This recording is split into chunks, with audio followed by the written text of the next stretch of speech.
Assalamualaikum warahmatullahi wabarakatuh. Adik-adik siswa kelas 4 dimanapun adik-adik berada. Pada kesempatan ini kita belajar pendidikan agama Islam dan budi pekerti. Pada pertemuan sebelumnya kita sudah membahas tentang beriman kepada malaikat Allah.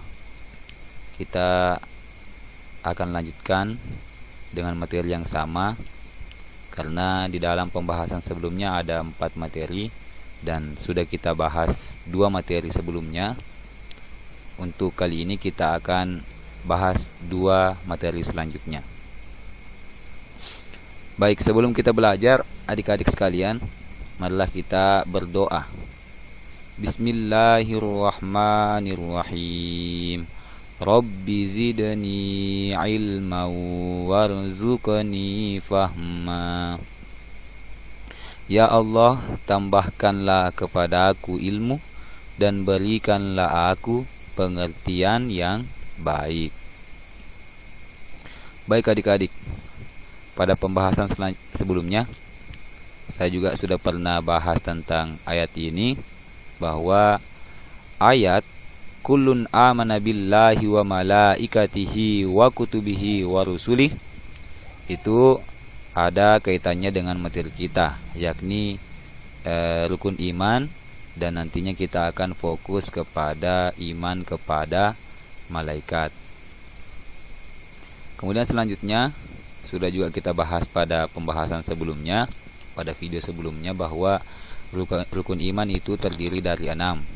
Dan yang kita bahas pada video kali ini adalah iman kepada para malaikat Allah.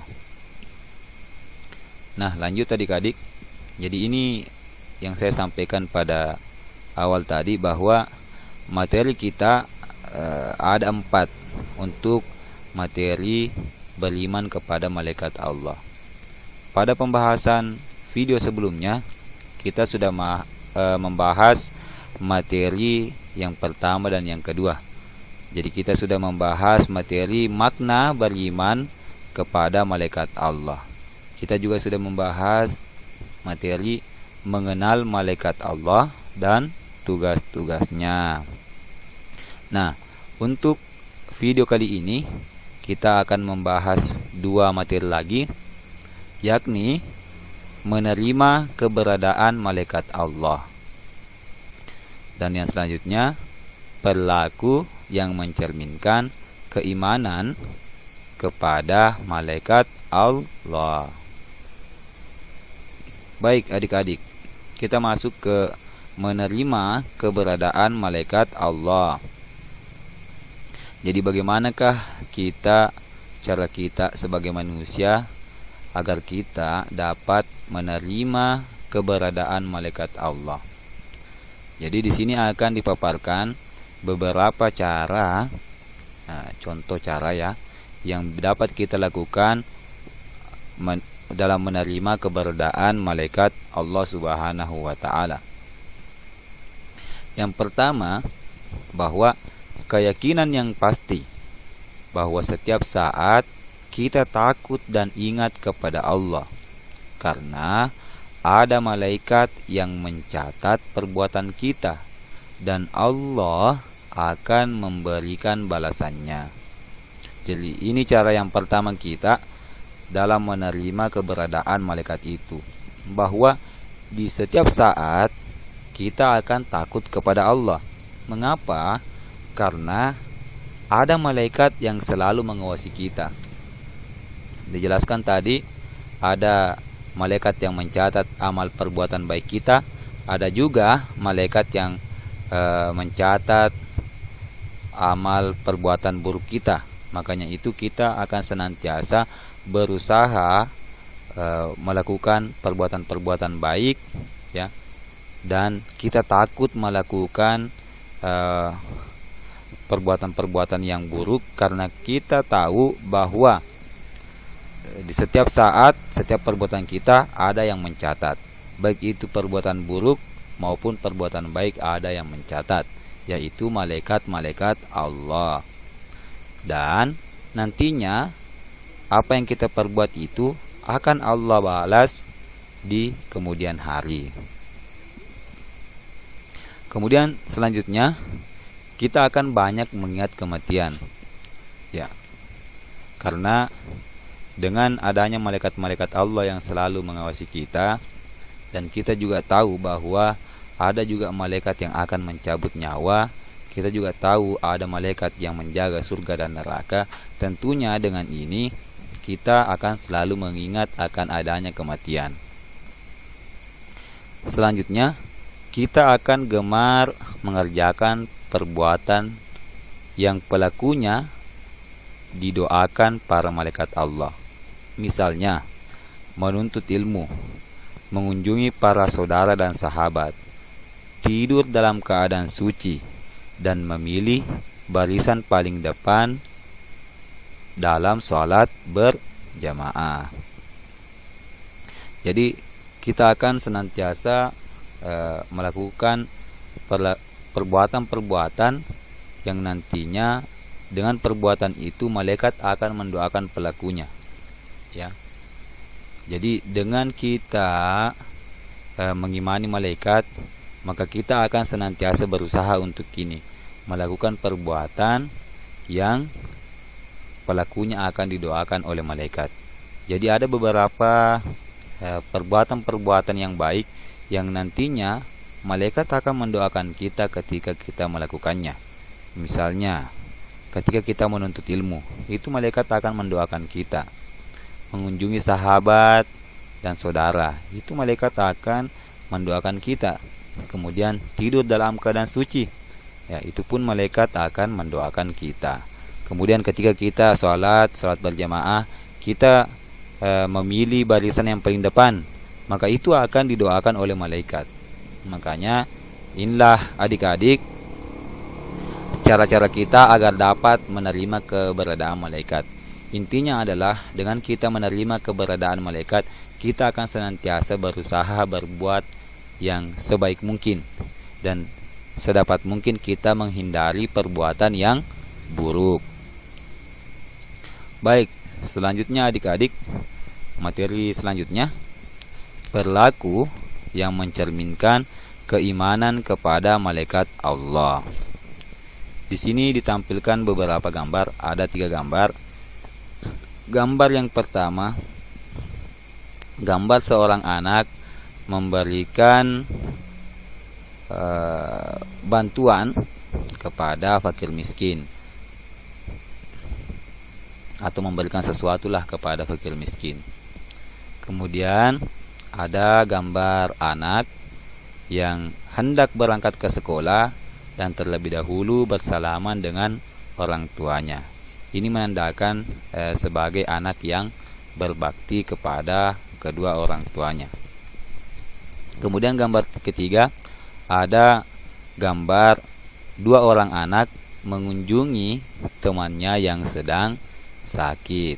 Inilah contoh-contoh perilaku yang mencerminkan keimanan kepada malaikat Allah Subhanahu wa ta'ala. Selanjutnya, ini kita lebih perkuat lagi contoh-contoh perilaku yang mencerminkan keimanan kepada malaikat Allah. Ini ada gambar anak yang memberikan sesuatu atau sedekah kepada fakir miskin. Di sini di pembahasannya, suka bersedekah, peduli untuk menolong sesama. Nabi Muhammad SAW bersabda, tidak ada satu hari pun pada saat para hamba bangun di waktu pagi, kecuali ada 2 malaikat yang turun. Salah satunya berkata, ya Allah, berilah ganti kepada orang-orang yang berinfak.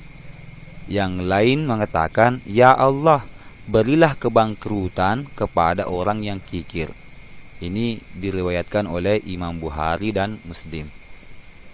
Jadi adik-adik sekalian, ini untuk adik-adik yang rajin bersedekah. Maka ketika kita rajin bersedekah, ini hadis Nabi menyampaikan bahwa ketika kita rajin bersedekah, maka malaikat akan mendoakan kita. Ya, malaikat akan mendoakan kita untuk diberikan gantinya dari apa yang kita sedekahkan. Kemudian sebaliknya, ketika kita kikir untuk memberikan harta kita, maka malaikat pun akan berdoa kepada Allah bahwa untuk diberikan kebangkrutan kepada kita yang kikir. Kemudian selanjutnya ini adalah gambar anak-anak yang hendak berangkat ke sekolah dan bersalaman kepada orang tuanya. Nah, ini gemar menjalankan perintah-perintah Allah dan meninggalkan larangan-larangannya. Misalnya, berbakti kepada orang tua, menghormati guru, dan menghargai kepada sesama. Selain itu, mengunjungi orang yang sakit dan mendoakannya, mengunjungi saudara atau tetangga, dan sebagainya. Semua amal perbuatan kita akan dicatat oleh malaikat Raqib dan Atid. Jadi ada dua malaikat yang senantiasa mencatat kita, yakni ada malaikat Raqib yang mencatat perbuatan-perbuatan baik kita, kemudian ada malaikat Atid yang mencatat perbuatan-perbuatan buruk kita. Allah Subhanahu wa taala berfirman, ya, ma yalfizu min qaulin illa ladaihi raqibun atid. Ya, artinya tiada suatu ucapan pun yang diucapkan melainkan ada di dekatnya malaikat pengawas yang selalu hadir, yakni ya ada malaikat Raqib dan Atid. Ini terdapat di dalam surah Qaf ayat 18. Jadi adik-adik, ketika kita paham betul bahwa malaikat itu akan senantiasa mengawasi kita, maka tentunya kita akan berusaha melakukan yang baik-baik. Kita akan berusaha mengatakan yang baik-baik, karena berdasarkan ayat ini tidak ada suatu ucapan pun ya yang luput dari pencatatan Raqib dan Atid. Baik itu perbuatan baik maupun perbuatan buruk akan dicatat dan nantinya akan mendapat balasan dari Allah Subhanahu wa taala. Baik adik-adik, setelah tadi mempelajari materi, saya akan memberikan tugas. Yang pertama, mengapa beriman kepada malaikat Allah dapat mendorong kita selalu ingat dengan kematian. Kemudian yang kedua, mengapa beriman kepada malaikat Allah dapat mendorong kita gemar bersedekah. Jadi silahkan dijawab adik-adik. Dan ketika adik-adik mengikuti materi ini dari awal sampai saat ini, maka insyaallah adik-adik bisa menjawab pertanyaan-pertanyaan yang saya berikan ini. Baik adik-adik, sekianlah materi kita pada video kali ini. Terima kasih banyak. Alhamdulillahirabbil alamin. Segala puji bagi Allah, Tuhan semesta alam. Sekian. Terima kasih banyak. Lebih dan kurangnya mohon dimaafkan. Wallahul muwaffiq ila aqwamit thoriq. Wassalamualaikum warahmatullahi wabarakatuh.